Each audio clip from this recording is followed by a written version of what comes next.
I don't think I'll ever forget the day my sister, Clara, called me with the news. The kind of call that throws your life into disarray, leaving you scrambling to figure out how to make everything right. Her voice trembled as she explained her diagnosis, a rare illness, one that required immediate and expensive treatment. "I'm sorry to bring this to you, Matt," she had said, her words weighed down with guilt. "I hate to ask, but I don't know where else to turn." My heart sank. Clara and I weren't just siblings. We were partners in surviving a childhood that was anything but easy. Our parents were distant, and as the older sibling, I had always felt responsible for her. I was her protector, her confidant, her rock. The thought of her suffering ignited a fire in me. I would do anything to help. "How much do you need?" I asked, not even hesitating. She hesitated, the words catching in her throat. "The treatment, it's $1 million." The figure hit me like a punch to the gut. $1 million.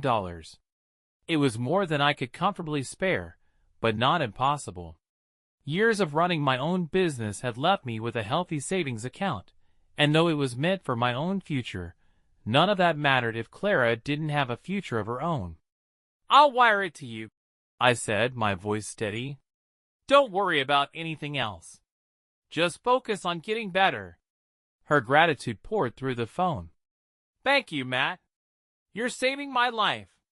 The moment I hung up, I felt a deep sense of satisfaction.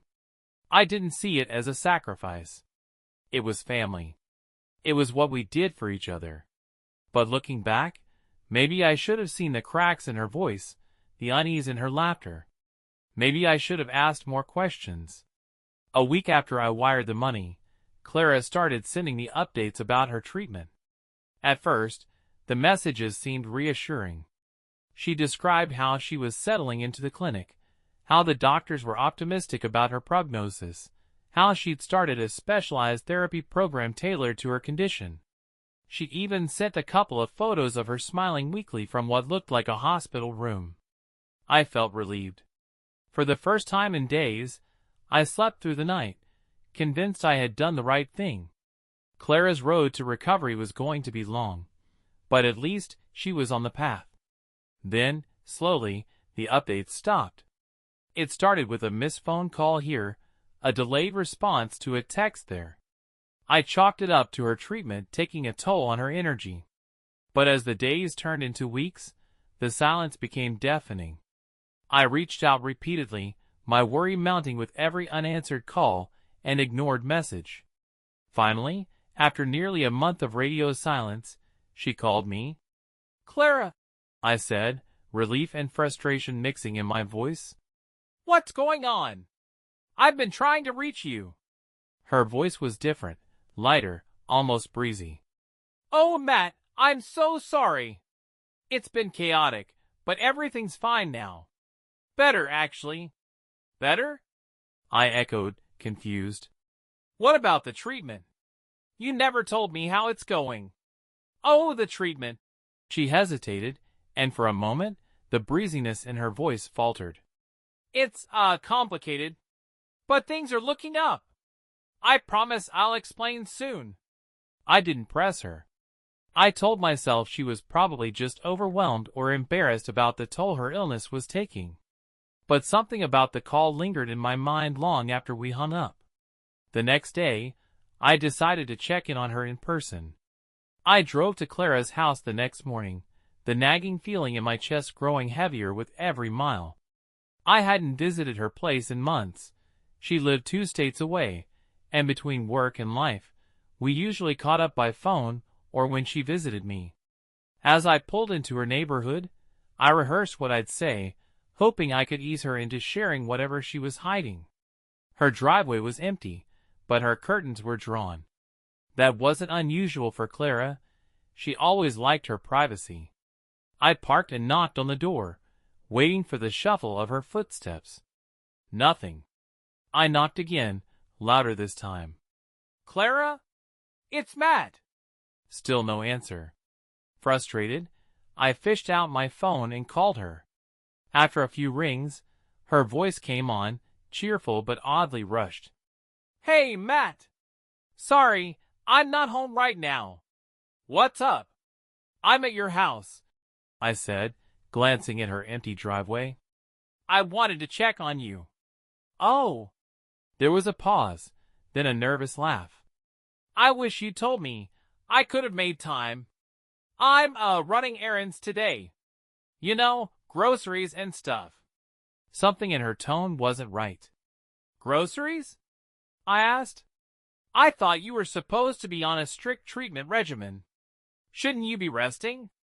Yeah, of course, she said quickly. It's just a good day, you know? I wanted to make the most of it. Before I could push further, she cut me off. Listen, Matt, I'll call you later, okay? Thanks for coming by. Love you. And just like that, she hung up. I stood on her doorstep, staring at my phone in disbelief. The feeling in my gut told me something was wrong. Really wrong. But I didn't have any proof, just a growing sense that my sister, my own flesh and blood, wasn't being honest with me. I walked back to my car, trying to shake the unease. As I drove out of her neighborhood, I spotted something that made me slam on the brakes. A sleek, red convertible, brand new, glinting in the sunlight, was parked a few blocks down. I knew immediately it wasn't Clara's car. Her beat-up sedan had been on its last legs for years. But there, standing by the convertible, was Clara herself. She was wearing oversized sunglasses, her hair swept up into a messy bun, laughing with someone I didn't recognize. She didn't look sick. In fact, she looked carefree, almost radiant. My heart sank as I watched her climb into the driver's seat and speed off, the engine roaring like thunder. I sat in my car, stunned, replaying what I had just seen. That was Clara. There was no mistaking it. But the carefree way she moved, the confidence in her stride, it didn't fit the image of someone battling a debilitating illness. And that car. Where had it come from? Questions swirled in my mind as I followed the red convertible at a distance. I told myself it wasn't snooping, it was concern. After all, I had given her $1 million to save her life. I had a right to know what was happening. The car led me out of her quiet suburban neighborhood and into the city. She parked outside an upscale cafe, the kind of place I knew Clara had never frequented before. I stayed in my car, watching as she walked in and joined a man at a corner table. He was tall, sharply dressed, with an air of self-assurance that made him stand out. Clara leaned in close to him, laughing at something he said. It was the kind of laugh I hadn't heard from her in years, light, uninhibited, and completely out of place given the circumstances. My mind was racing. Was this man part of her treatment somehow? A doctor, maybe?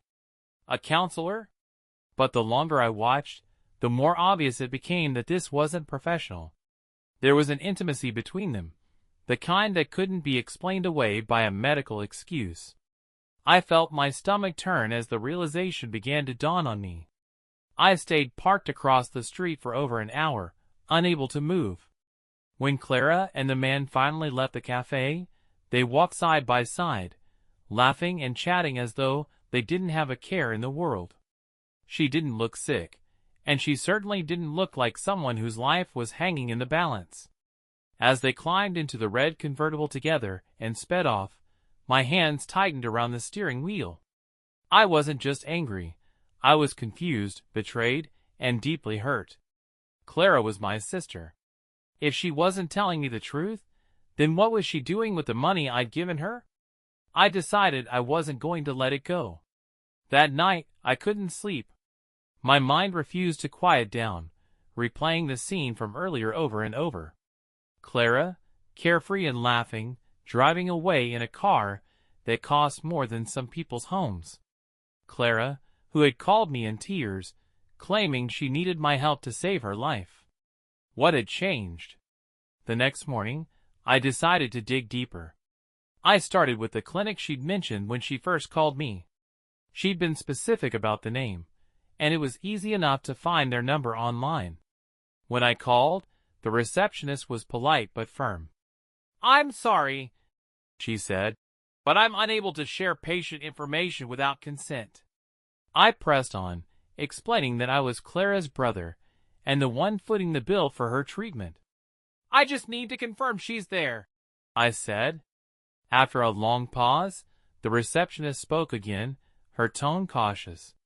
"I'm sorry, but I don't see anyone by that name in our system." I stared at my phone in disbelief. "That's not possible," I said. "Are you sure? She told me she was admitted last month."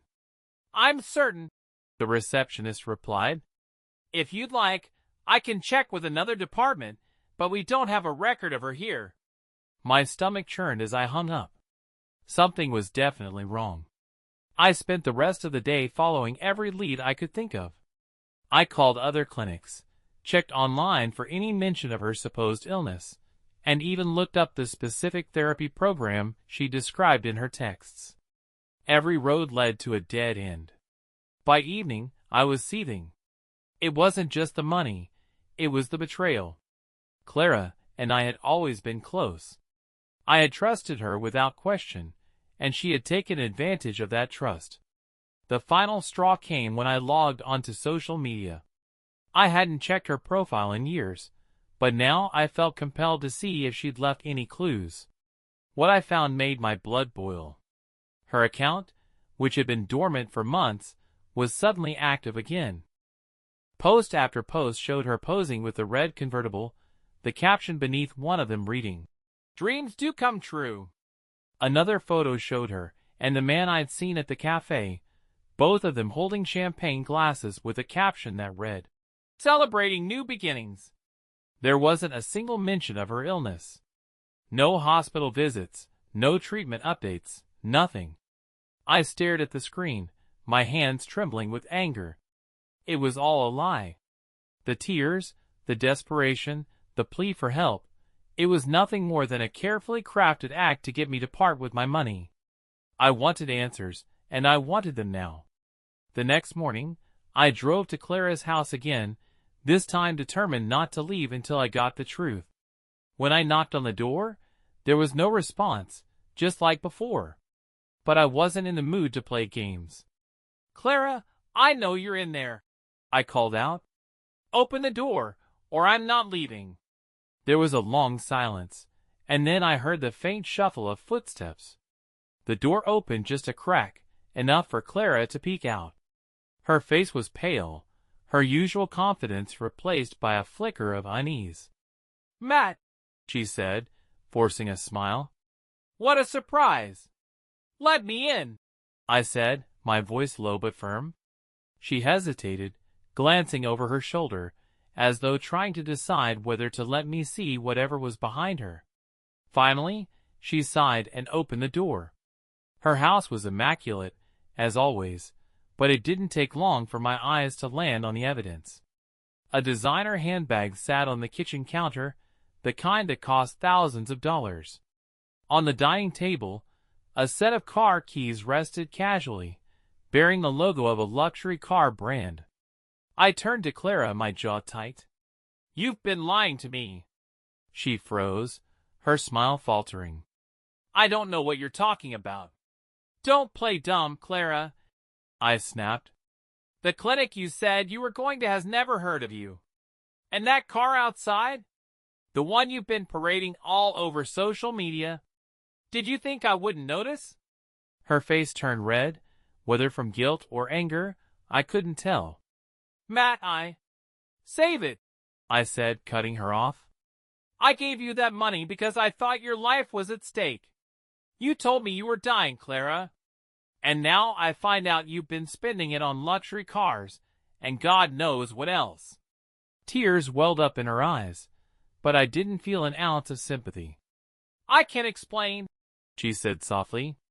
"Then explain," I said, folding my arms. She took a shaky breath, looking anywhere but at me.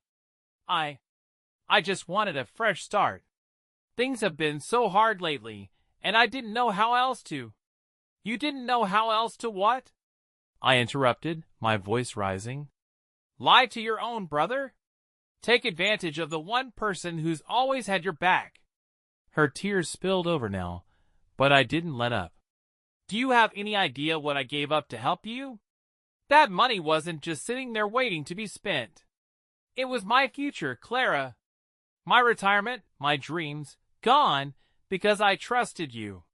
She sank into a chair, her face buried in her hands. I'm sorry, she whispered, but the words felt hollow.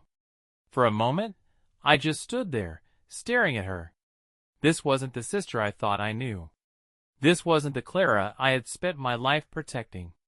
Finally, I turned and walked toward the door. Matt, she called after me, her voice breaking.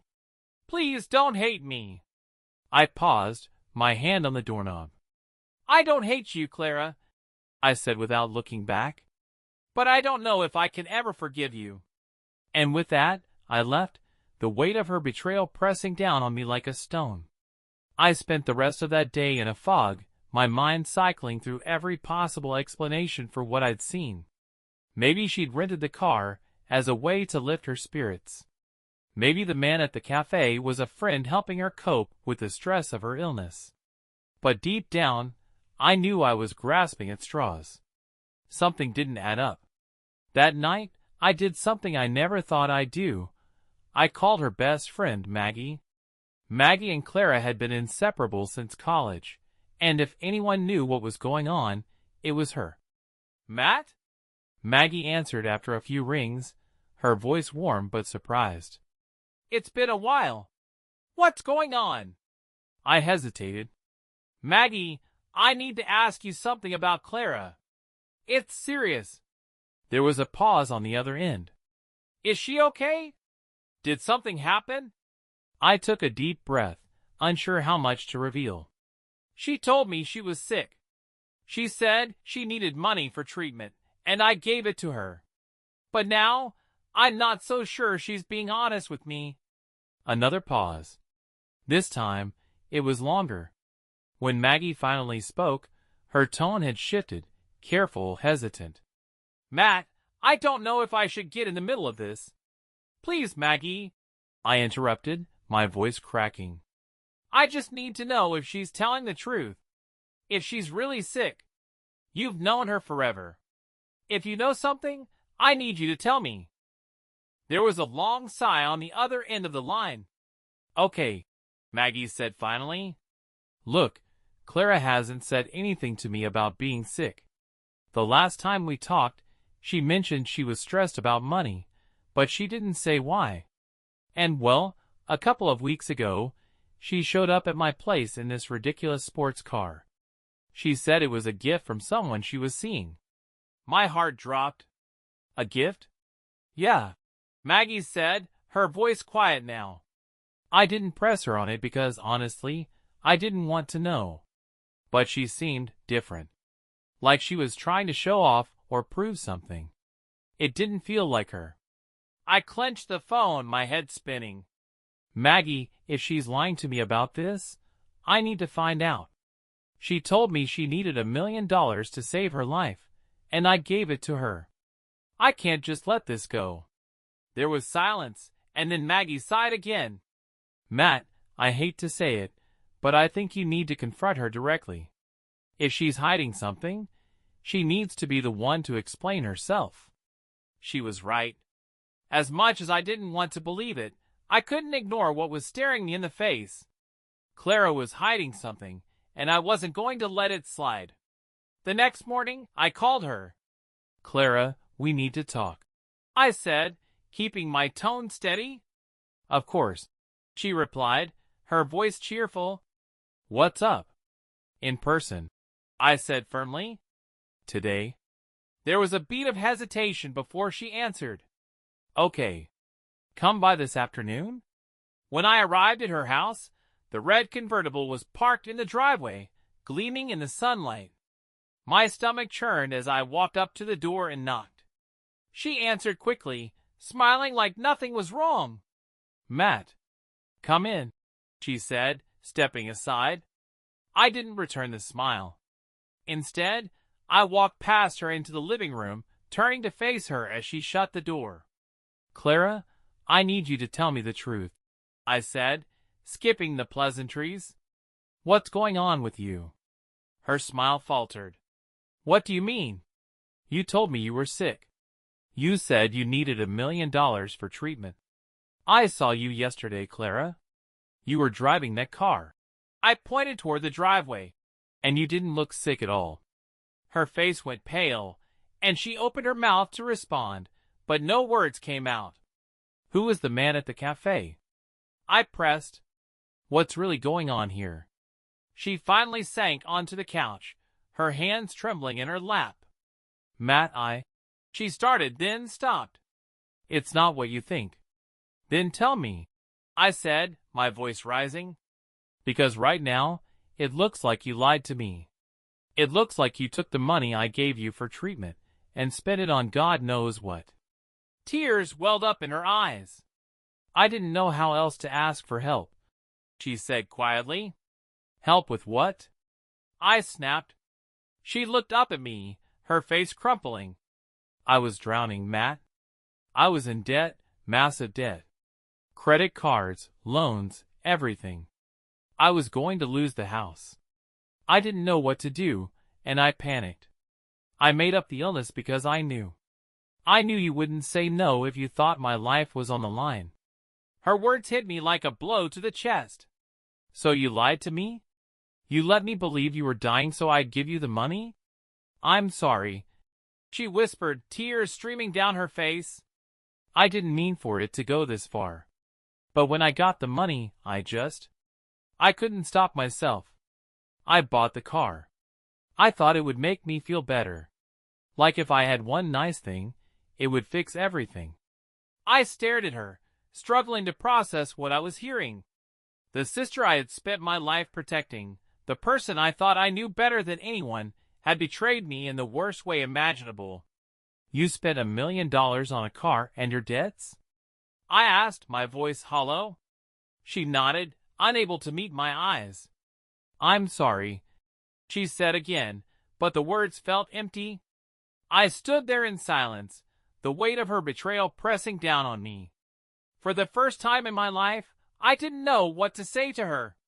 I sat down across from Clara, my legs feeling weak beneath me. The enormity of what she'd done hung heavy in the room, a silence stretching between us. Her tear-streaked face offered no comfort, only a painful reminder of the sister I thought I knew. You have no idea what you've done, I said quietly, my voice steady but filled with anger. I do, Matt, she replied, shaking her head. I know I've hurt you, and I'll do whatever it takes to make this right. I was desperate. I wasn't thinking straight. Desperate? I said, my tone sharper now. You weren't desperate when you walked into that dealership and bought a convertible. You weren't desperate when you sat in that cafe laughing with some guy while I was at home worrying about how sick you might be. Her face crumpled, but I didn't stop. You didn't just take my money, Clara. You took my trust. Do you have any idea how that feels? To be lied to by the one person I thought I could count on? She looked down at her hands, twisting them nervously in her lap. I'll pay you back, she said, her voice barely above a whisper. I'll sell the car, get a second job, whatever it takes. I'll fix this, Matt. I let out a bitter laugh. Fix this? Clara, you think this is just about the money? This is about everything you've destroyed between us. You can't just write me a check and expect things to go back to the way they were. She didn't respond, her shoulders slumping under the weight of my words. For the first time, I saw the guilt in her eyes, the realization that this wasn't something she could undo. I just don't understand, I said after a long pause. Why didn't you come to me and tell me the truth? Why did you have to lie about being sick? Tears slipped down her cheeks as she looked at me. Because I thought you'd say no, she admitted. I thought if I told you it was for debts, you'd judge me, or worse, walk away. I couldn't lose you, Matt. You're all I have. Her words struck a nerve, but they didn't soothe the ache in my chest. You didn't give me the chance to decide, I said, my voice quieter now. You didn't trust me enough to be honest, even after everything we've been through. She nodded, wiping her face with trembling hands. You're right. I should have told you. I should have trusted you. I didn't know how. I stood up, the room feeling smaller by the second. I need some time, I said, my voice firm. I can't look at you right now without feeling angry, hurt. Matt, please, she said, standing up too. Don't leave like this. Let me make it right. I shook my head. I don't know if you can, Clara. You crossed a line, and I don't know if we can come back from this. Without another word, I walked to the door and stepped outside, the cool air hitting me like a splash of water. My chest was tight, my thoughts a chaotic swirl. As I drove away, I couldn't help but glance in the rearview mirror. Her house grew smaller and smaller until it disappeared entirely, leaving me alone with the weight of her betrayal. The days that followed were heavy. I tried to bury myself in work, but no matter how busy I kept, my thoughts always circled back to Clara. The betrayal wasn't just about the money, it was about the bond we'd shared, the trust one had so freely given her. Clara sent me messages every day. Some were long, apologetic essays. Others were short, desperate pleas for forgiveness. I read each one, but I didn't respond. I wasn't ready to face her yet. One night, she left a voicemail. Her voice cracked with emotion as she spoke. Matt, I know I don't deserve it, but I'm begging you to talk to me. Please, just let me explain everything. I'll sell the car tomorrow. I'll send you whatever I have. Just don't shut me out. You're my brother. You're my family. I stared at my phone, torn between anger and an old, lingering sense of responsibility. But I didn't call her back. Not yet. A week passed before I finally agreed to meet Clara again. She asked if we could talk at my house, and against my better judgment, I said yes. When she arrived, she looked different. Her usual confidence was gone, replaced by a nervous energy that made her fidget at the doorway. She didn't waste time. I sold the car, she blurted out, holding up an envelope. The dealership took it back for less than I paid, but it's a start. This is what's left. She handed me the envelope, and I opened it to find a check for $400,000. It was a staggering amount, but it wasn't close to what she had taken. I know it's not enough, she said quickly, her words tumbling over each other. I'm going to sell the house next. I'll move into a smaller place, take on extra work, whatever it takes to pay you back. I mean it, Matt. I set the envelope on the coffee table, leaning back in my chair. Clara, this isn't just about the money, I said, my voice calm but firm. Do you even understand what you did to me? You lied to me about something as serious as your health. You manipulated me into giving you everything I had worked for, all because you thought you couldn't be honest with me. Her shoulders slumped, and she nodded, tears glistening in her eyes. I know.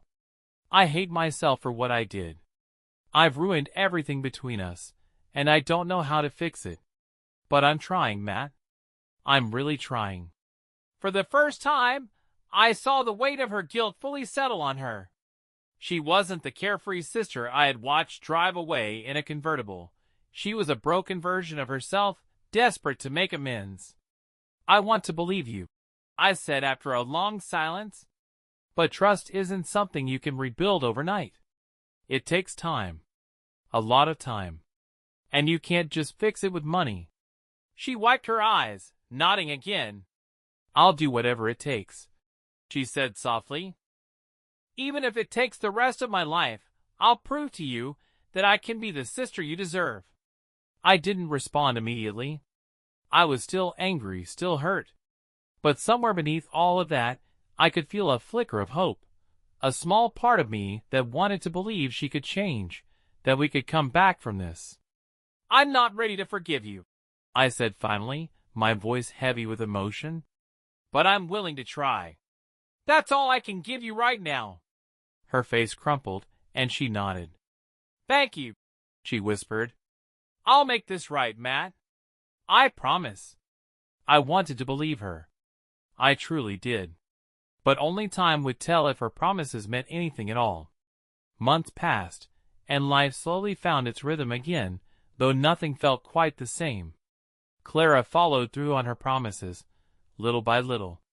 She sold her house, moved into a modest apartment, and worked 2 jobs to begin repaying what she owed me. Each month, I received a check in the mail, small compared to the amount she had taken, but consistent. More than the money, she made an effort to rebuild what had been broken. She called me regularly, not with excuses or apologies, but to ask about my life, to check in like she used to. At first, it felt forced, but over time, I could sense the sincerity behind her words. She was trying, truly trying, to earn back my trust. One afternoon, I received a letter from her. Inside was a long, handwritten note detailing everything she had been too afraid to say aloud. She explained the fear and shame that had driven her to lie, the desperation that made her feel like she had no other choice. She wrote about the guilt that haunted her every day and her determination to be better, not just for me, but for herself. "I know I've caused you pain that I can never fully undo," the letter read. "But I want you to know that I'm not running from it anymore. I'm facing it. And even if you never forgive me, I'll keep trying, because I owe you that much." The letter stayed on my desk for days, its words replaying in my mind. I couldn't say the pain was gone. It wasn't, but I could feel it beginning to shift. It wasn't raw anymore, more like an old scar that would always be there, but wouldn't define me. One evening, I decided to call her. "Hey," I said when she picked up. "Matt?" Her voice sounded cautious, unsure. "I got your letter," I said. "I read the whole thing." There was a long pause. "And?" I took a deep breath. "I'm still hurt, Clara. That's not going to change overnight. But I believe you're trying, and I appreciate that." On the other end of the line, I heard her exhale, as though she had been holding her breath. "Thank you," she said softly. "That means more than you know." That night, I realized forgiveness isn't a single act. It's a process.